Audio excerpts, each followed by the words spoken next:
It's time to solve the mystery of Scorpio.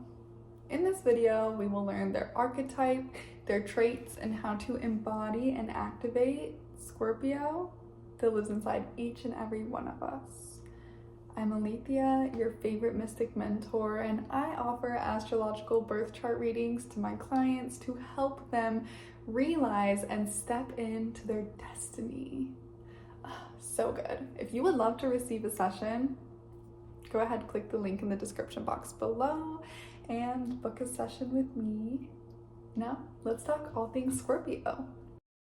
Scorpio is a water sign, meaning they're very intuitive, they're very soulful, they feel things very deeply, even though they don't always show it. They are sensitive and they are private. They love to be the one in the room that nobody knows. They are a fixed sign, meaning they are determined and they are focused. They show up every single day and they love to keep things steady and stable. Scorpio rules the 8th house in astrology. The 8th house is all about the occult, the hidden, the unseen realms. It's the very mystical realm, the magic realm, I like to call it. It's also the house of taboos, sexuality, other people's money. Scorpio is ruled by 2 planets, Mars and Pluto. Mars is the planet of action, of desire, of aggression and passion.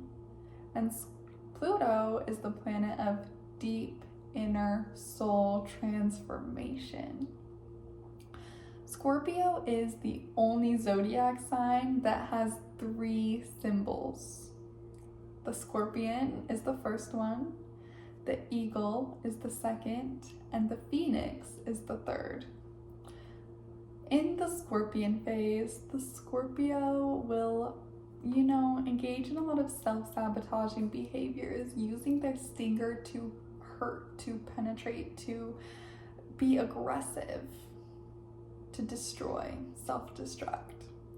In the eagle phase, the eagle is the bird that flies the closest to the sun being your spirit or your soul self.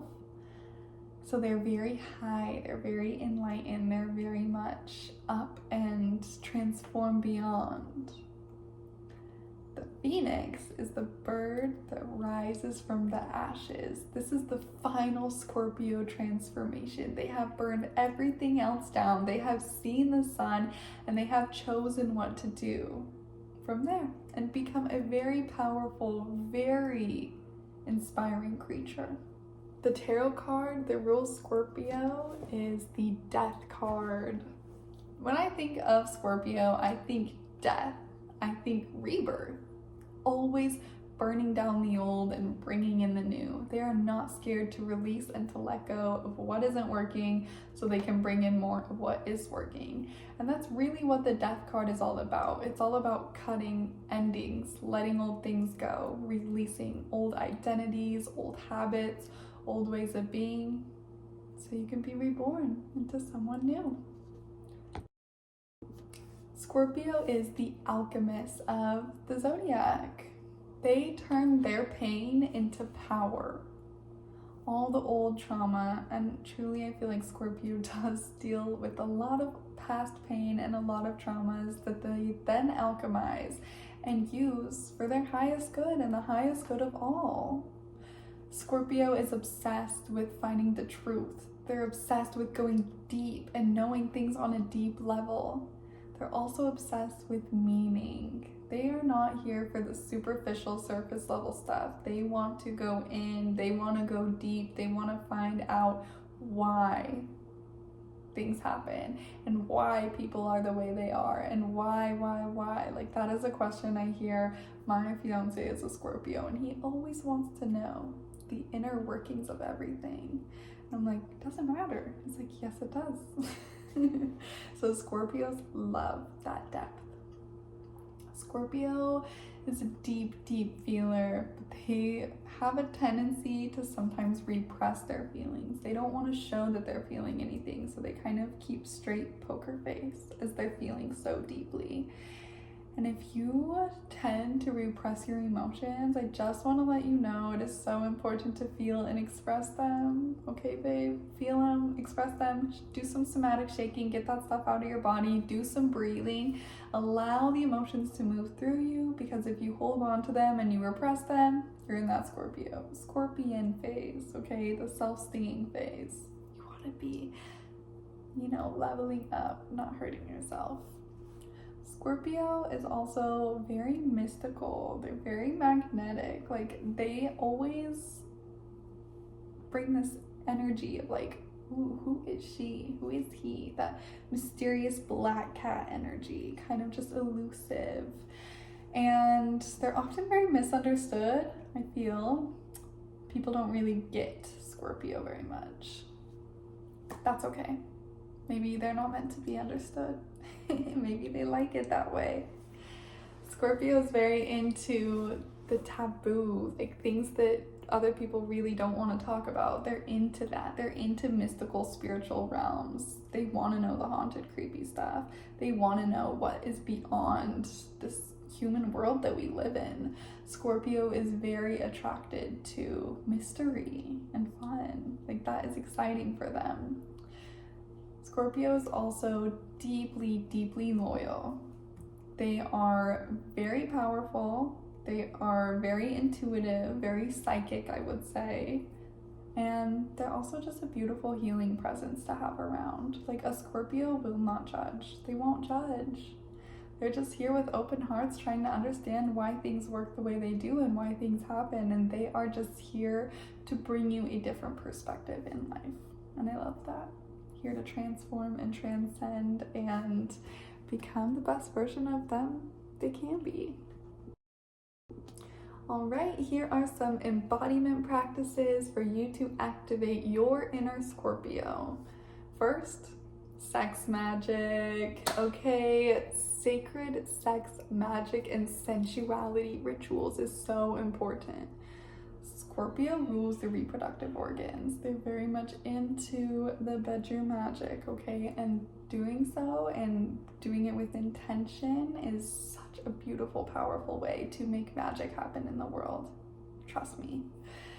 Another great thing for Scorpio is to spend time in silence, meditating or journaling, connecting with the hidden realms of themselves. I love the eyes closed for this. I love to really see deep and see within and see what comes up, because there's a lot that's hidden beneath the surface. My next embodiment ritual for a Scorpio is shadow work. Go deep. Dive deep into your fears. Dive deep into the parts of yourself that you maybe hide away. Dive deep into what you judge, like all your old wounds, everything that's pained you, and figure out why and let it be seen. Shadow work is really big for Scorpio, and it's such a powerful practice. Only when you do the shadow work can you let more light in. And lastly, alchemize. Create something from your pain, from your past, from your fears. Turn it into art, words, movement. Like, creating from a place of pain, creating something new out of something that looked a little scattered or old or messy. Such a powerful practice. Art is alchemy. Go create some art, okay? Okay, Scorpio, see you. Go make some magic. Some journaling prompts for you. Number 1, what parts of myself am I ready to let die so I can be reborn? Number 2, where in my life am I ready to go deeper, even if it scares me?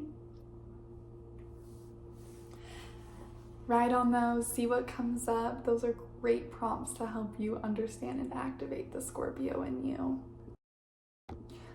All right, my angel, I am hosting a free live masterclass July 31st, Astro 101 houses. We're going to be talking about your unique birth chart and what zodiac sign lives in what house for you and what that means and how to work with it. It's going to be really fun, completely free. Click the link in my description box to sign up. If you enjoyed this video, I would love if you could support me and my channel and help me grow and become bigger and better by liking and subscribing. And finally, leave a comment and let me know if you are a Scorpio or where Scorpio is in your chart or your favorite thing about Scorpio. I would love to know. Thank you so much for being here. I will see you next week when we dive, well, I was gonna say dive deep, but I'm gonna say fly high with Sagittarius. See ya.